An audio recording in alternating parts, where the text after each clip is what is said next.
I'm looking at him, he turned away, I grabbed something, stuck it in my pocket. And I ran out of the store and I got out there and Bud said, how'd you do it? I went, great. He says, what do you get? I said, I don't know. I stuck my hand in my pocket and I pulled out the salted nut roll. Who knows what this thing is? It's a bizarre chocolate bar. You can't even call it a chocolate bar. It has no chocolate. I was raised as a Catholic. I knew right from wrong, and now I'm going straight to hell. Why? For a salted nut roll that I don't even like.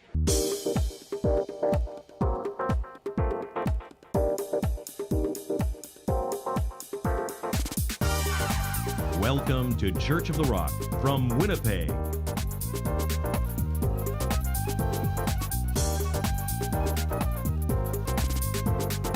Stay tuned to this week's thought-provoking message from Pastor Mark Hughes.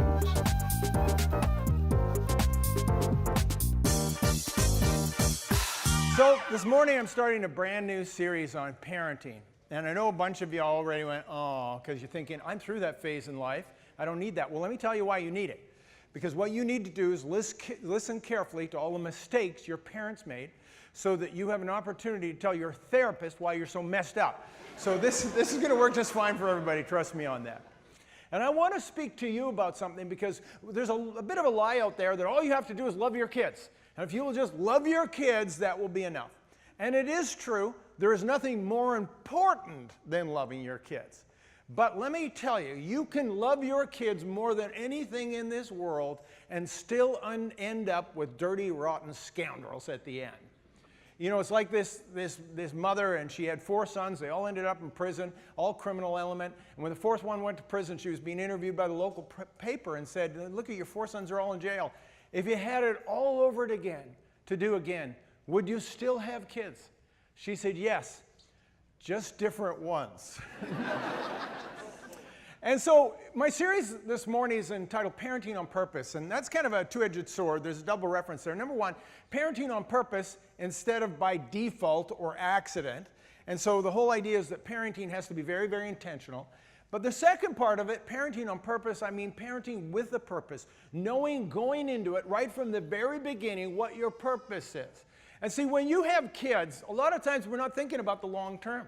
We're not thinking about where this thing is going. When you have a brand new baby and bring it into this world, you know what? You're only thinking about one thing. I'm going to try not to kill it. You know, it's so helpless and so hopeless, and it just lies there limp, and you have to do, and you're not even thinking about what it's going to be like at 15 or 20, 25. You're thinking, if I can just get through the first year without killing it, that would be a success. And I want to remind you that that is not enough, and that we need to have a purpose or a vision, and know what is the bullseye?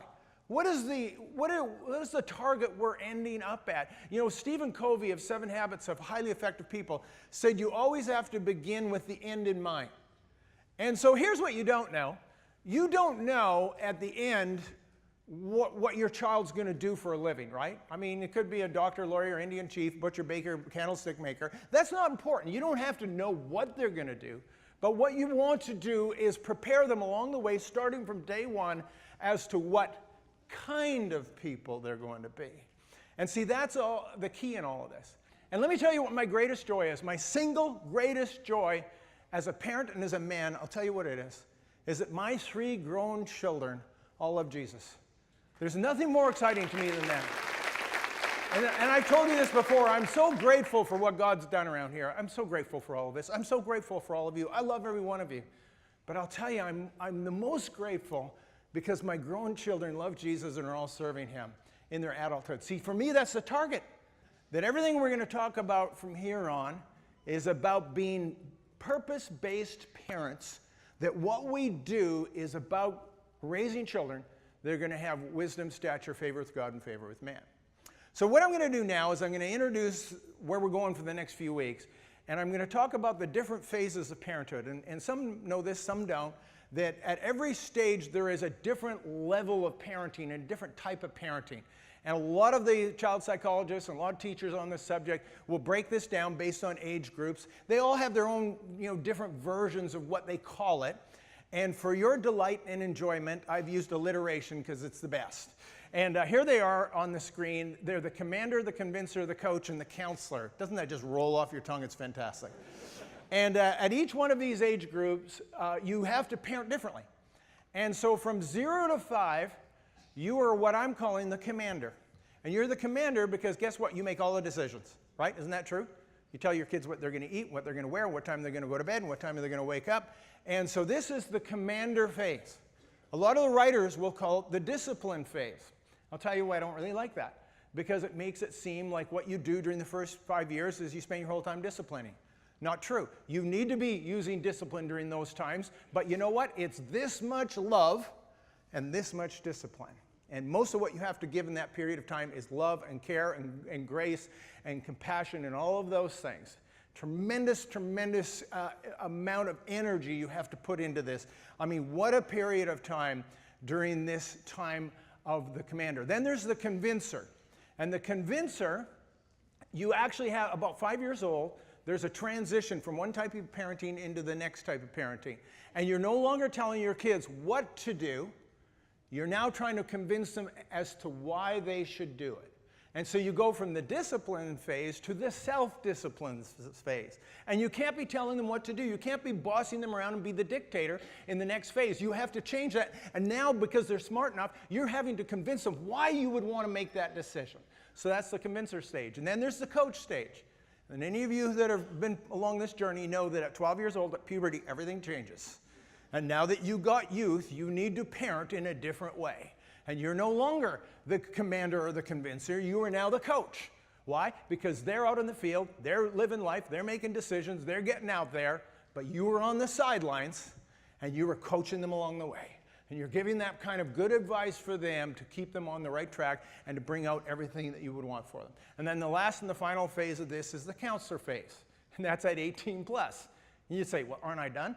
You are never done. You are never, it's true. Those of you that are closer to my age, how many of you figured this out? You are always the parent. You were always the parent, and that never ends. Now, the relationship changes because guess what? I'm not telling my kids what to do. I'm not even really coaching them. What I'm doing now is I'm counseling them when they ask for my advice. And here's what will really surprise you. That when your kids become adults, they're asking for your advice way more than you ever thought they would. You know why? Because when they were 15 years old, you were as dumb as anything. You didn't know anything. All of a sudden, they're 25. Wow, he sure learned a lot in 10 years. And that's how they look at you. Because all of a sudden, now they're making the decisions and they're doing life. And they're always coming back. So what we're going to do over the next few weeks is we're going to go through every one of these stages. The commander, the convincer, the coach, and the counselor. And we're going to look at them all. And every one of you are all in a different place. You're all on this journey, but every one of you is on a different spot in this journey. And, I'll just be honest here, a little self-disclosing. I don't consider myself an expert on parenting, but I do have one small advantage. You know what it is? I've been through all these phases. I have gone through and seen and witnessed this, and I've raised my children and Kathy, and we've seen what we've produced. And so I have a little bit of experience that I can share with you along the way. And in fact, we're now in the final stage where we're the grandparents. And I love being a grandparent. You know that we had a grandchild just a year ago. And I'll tell you what's so excellent about it. You have all the enjoyment and none of the responsibility, right? You just enjoy your child, and then when he gets fussy, you just give him to his mother and go play golf.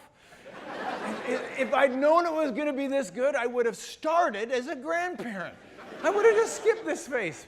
But unfortunately, that's not how it works. So let's talk about it today. Let's talk about the first phase, the commander phase from 0 to 5. And I guess the word I would use to describe that, if I haven't already, is you are the benevolent dictator. You are benevolent because everything you do is not for your good, but for the good of the child. And the amount of work during that period of time, it's beyond explanation. I mean, if you haven't been there, you can't possibly relate to the amount of work it is for a young baby, bringing one into this world, and the amount of 24-hour-a-day care that they require. Our daughter, the mother of our grandchild, I say, how are you doing? She says, I'm so tired. I never get any sleep. I said, don't worry about it. In 20 years, it'll all be over.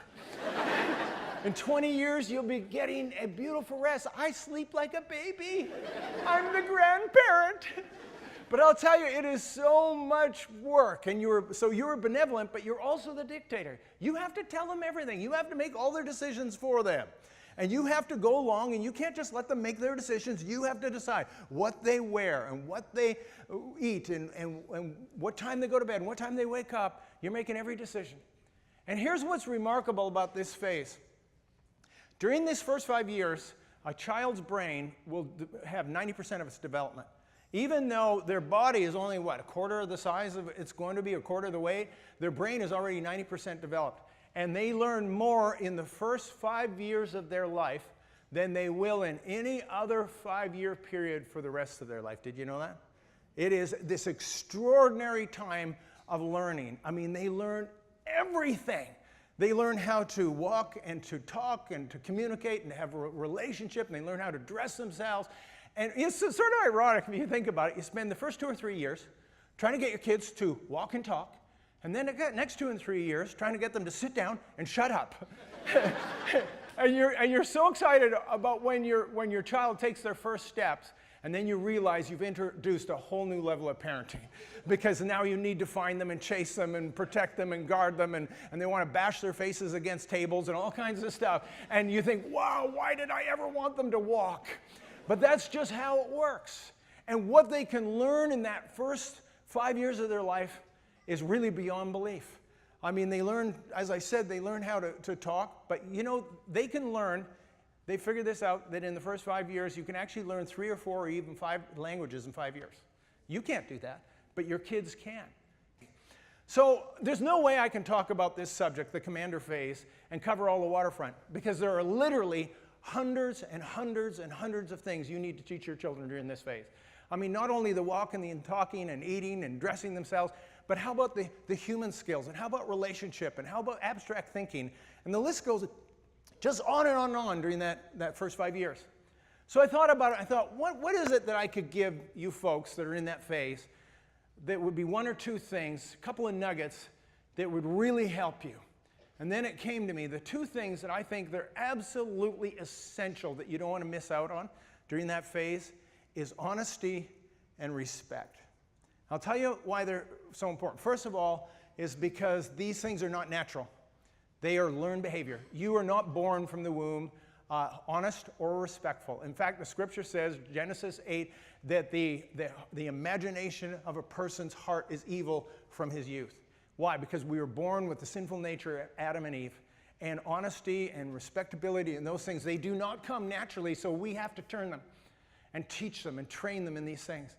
But here's why they're so important above all the other things, is because you cannot have good relationships without these things. If you don't have honesty and respect, relationships will never work. And honesty, let's talk about that for a moment. Honesty is the one thing that if you don't have it, it will break relationships. Dishonesty breaks relationships. So if we don't get our kids to understand truth and untruth by the time they're 5, we're in trouble. Because a child's moral compass is actually defined by age 5. By age 5, they either know right from wrong or they don't.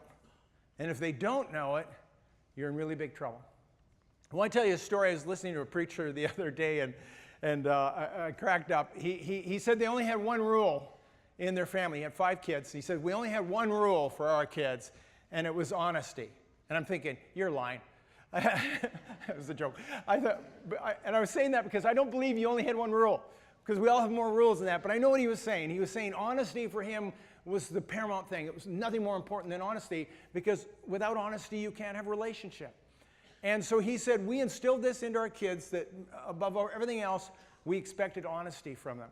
So he told this really strange story about how he came home from work one day, and he went to his room to change, and he had a 4-poster bed with these knobs on the edge of each poster of the bed, and one of the knobs was smaller than the other knobs, and there was wood chips all over the floor, and somebody, probably one of his children, not the dog, had come in there with a knife or a hatchet or something and whittled down the knob on the bedpost.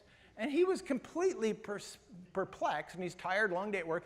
So he calls his kids in, all 5 of them. And of course, when you're mad at your kids, you call them by their full name, all 3 names, right? And you call out the 3 kids, or 5 kids rather, that's 15 names. That's a lot of names. Anyway, he said they lined up at the head of the bed, all 5 of them, from eldest to the least. And he said, I was going to ask them, he said, I already knew who did it. It's always David. It's always the middle child. And in those of you that have kids, whatever happened, it's always the middle child. You know that, right? And so he said, I lined them all up, and just for sake of argument, he said, I lined them all up, and I knew it was David, so I looked right at David in the middle, and I said, okay, you know what we think about honesty in this house.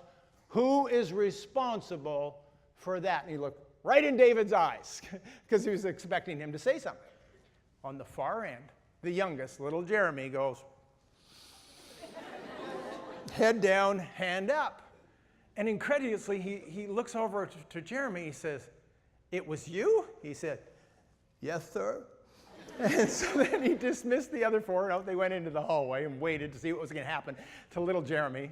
And so then he lined them up, and he looked at the post, and he looked at Jeremy, and he said, I just need to know one thing.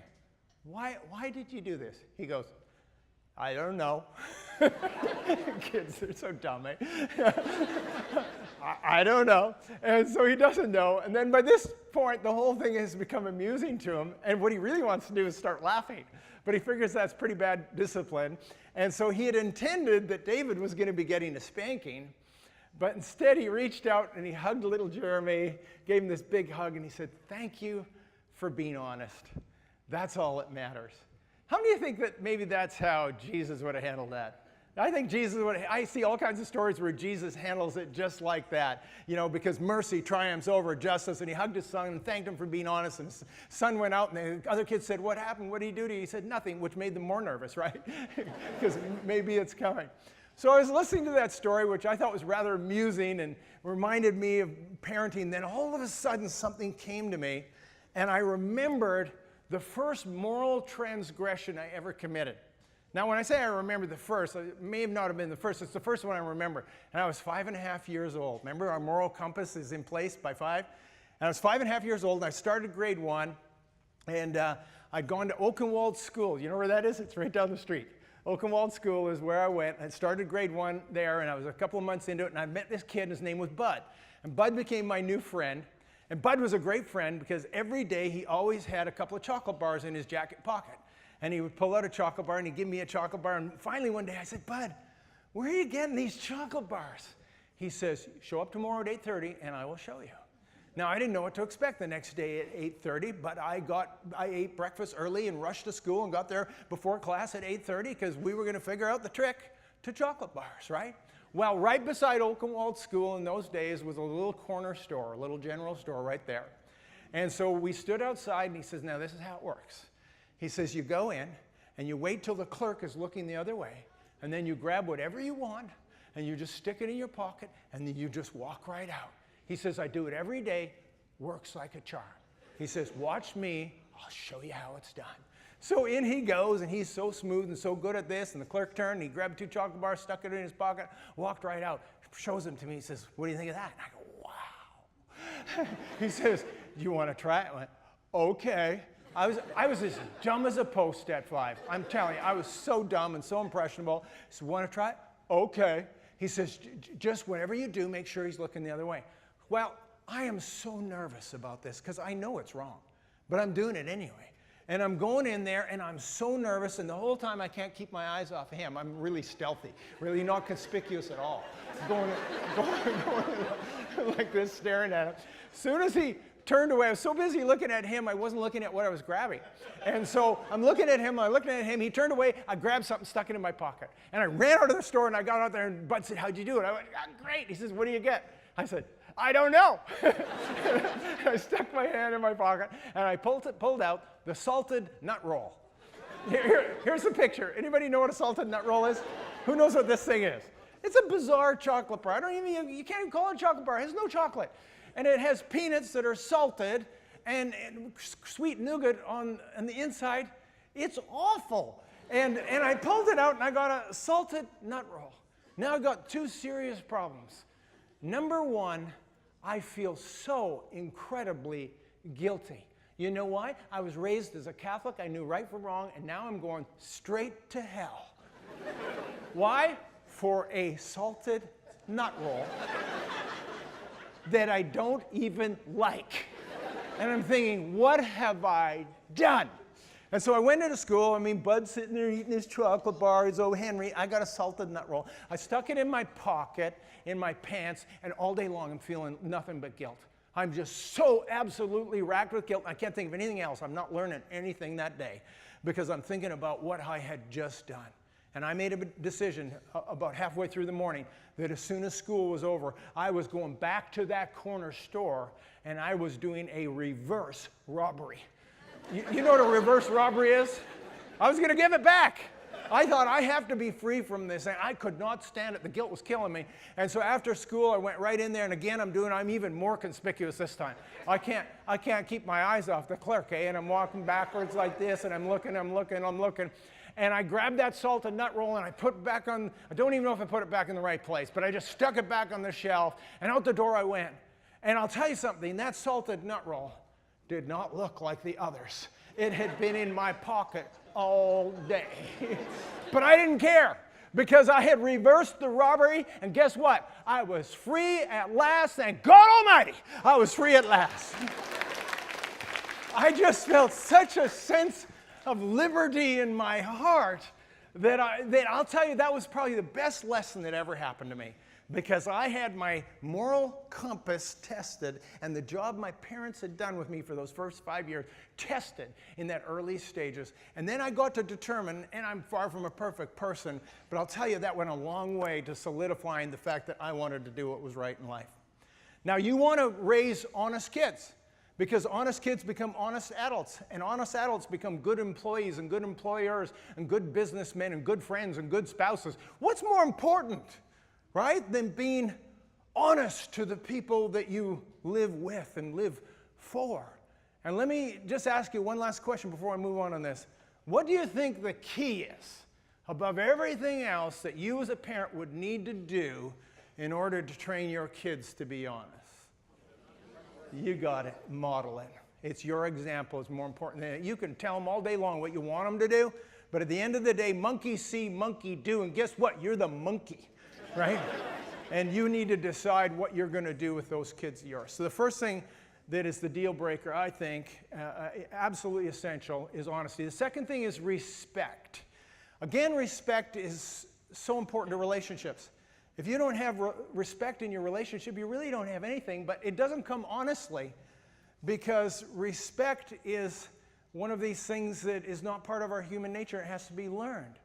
And when I look at kids today, it's shocking how many of them don't have respect for their parents. They don't have respect for others. They don't have respect for property.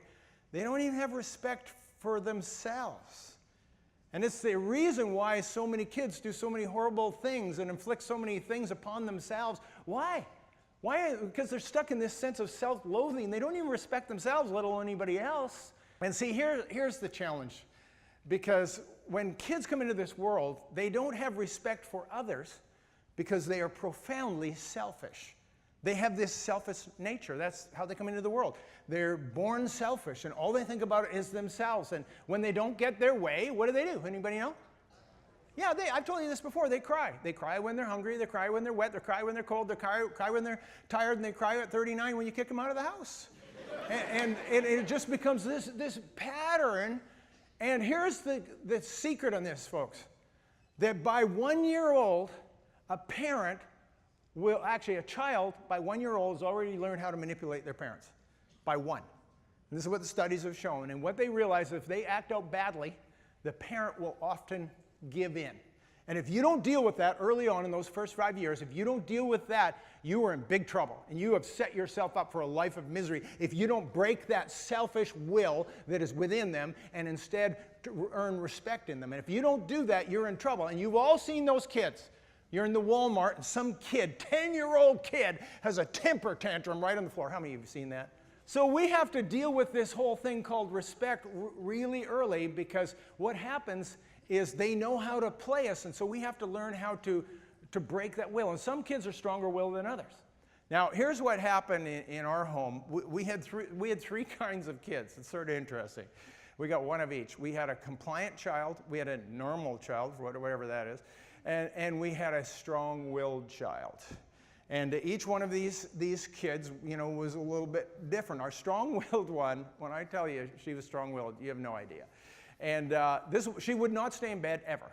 And when we put her down for the nap, she became such a sneaky person that she was 1.5 or 1, and she would crawl out of her crib silently, crawl to the front door in the middle of the afternoon, push a chair up to the door, undeadbolt the door because we deadbolted it so she couldn't get out, and then she would open the door and then close it, and we'd hear a click and realize that she had escaped. And in the middle of the day, we would see her running naked down the street. She had escaped, right? From her clothes and the house and for everything else, and we'd have to go capture her. And you might know this daughter, I don't know, you might. She's probably going to be just slightly embarrassed today. And by 18 months, she had learned how to use the VCR. Did she do something on camera that I didn't see? Anyway, by 18 months, she had learned how to use the VCR. And she would, you remember the VCR and the tape, she'd go turn on the TV, 18 months, turn on the TV, turn on the VCR, get a tape, put it in, go and sit down and watch it. Now, she wasn't allowed to do that without permission. She would do this. And so I saw her doing this, so I thought, well, okay, I'm unplugging it. And so then I would unplug it. And then one day, I caught her in there. She heard me coming. She turned off the TV, turned off the VCR, pulled out the tape, and unplugged the cords. So then, and this is not a word of the lie, honest to God truth, I had to start going into the basement and turning off the breaker to that room. And I thought, if she figures this out, then we truly have the spawn of Satan on our hands. And so here's how it worked. Here's how it worked. With our three kids, our first one, the compliant one, we never spanked her, not once, not one single time. Ever had to spank her. And we would just raise our eyebrows, she'd break into tears, problem solved. Our second child, not necessarily in this order, but our normal child, we spanked him twice, only spanked him twice. And what had happened, we'd taken him over to some friends, and they had a child the same age. He grabbed that kid's hand, bit that hand so hard he drew blood. I took him into the other room, did it privately, did it not in anger, took him into the other room, and I spanked him, and I explained it to him, and I tried to connect the dots. They don't reason well. And so, I actually was a spanker. I'm going to admit that to you, and I did, and I spanked him. I took him back out, sat him down, and said, problem solved. He grabbed that kid's hand, bit it again. I picked him up calmly again and went and spanked him a second time. We went home. You don't continue on the evening when the other kid is bleeding all over the floor. But he never, ever, ever, ever bit again. And so when parents say, well, I never discipline my kids, well, good for you. Yeah, good luck with that. And then our final one, the strong-willed child, I spanked her probably 9 or 10,000 times. And I'm actually kind of kidding, obviously, about that. But I want you to know that she was such a strong-willed kid. And so we disciplined her more than the others, always respectfully, always correctly, never in anger, never viciously, never inappropriately. And I'll tell you, look at her today, she's the most charming, loving, compassionate, caring human being you'll ever meet. And that's my daughter. I had to redeem that story. She's sitting right there. I got to redeem this story. All right, final thought I want to leave with you, and it's this. So finally, as we're raising our kids in this age group, we decided to put the house rules up on the fridge. And the house rules said this: I will not yell, I will not get mad, I will not throw things, I will not hit, I will not have a temper tantrum, I will be good to others and respect others. I will be a good person to everybody. Why? Because I'm the parent, I'm the parent, I'm the parent, I'm the parent. We don't have a child or a youth problem in our world. We have a parent problem in this world. And if you can get this right and bring up your children in the nurture and the admonition of the Lord, you can raise really great kids. And that's my goal for you.